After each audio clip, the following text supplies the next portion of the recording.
وہ مولا علی مرتضیٰ روایت فرماتے ہیں کہ میں نے آقا علیہ السلام کو دیکھا کہ حضور علیہ السلام شعبان کی 15ویں رات 14 رکعتیں ادا فرماتے تھے، اور 14 رکعتوں میں آقا علیہ السلام نے 14 مرتبہ پہلے سورہ فاتحہ شریف کی تلاوت فرمائی،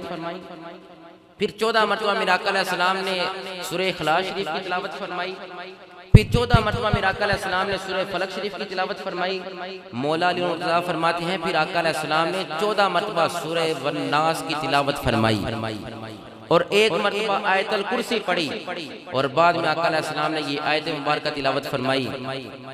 لَقَدْ جَاءَكُمْ رَسُولٌ مِّنْ أَنفُسِكُمْ عَزِيزٌ عَلَيْهِ مَا عَنِتُّمْ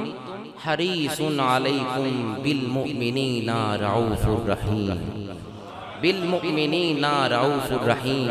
حریص علیکم بالمؤمنین رؤوف الرحیم۔ آقا علیہ السلام نے یہ اس طرح 14 رکعتیں ادا فرمائی، اور ساتھ ہی حکم ارشاد فرمایا جو بندہ شعبان کی 15ویں رات شب برات کو یہ 14 رکعتیں ادا کر لے گا، آقا علیہ السلام نے ارشاد فرمایا اللہ اس کو 20 مبرور حج کا ثواب عطا فرما دے گا۔ یہ آقا علیہ السلام کی حدیث ہے، اور فرمایا اللہ رب العزت اس بندے کو، آقا علیہ السلام کے اس امتی کو 20 سال کے مقبول روزوں کا ثواب عطا فرما دے گا۔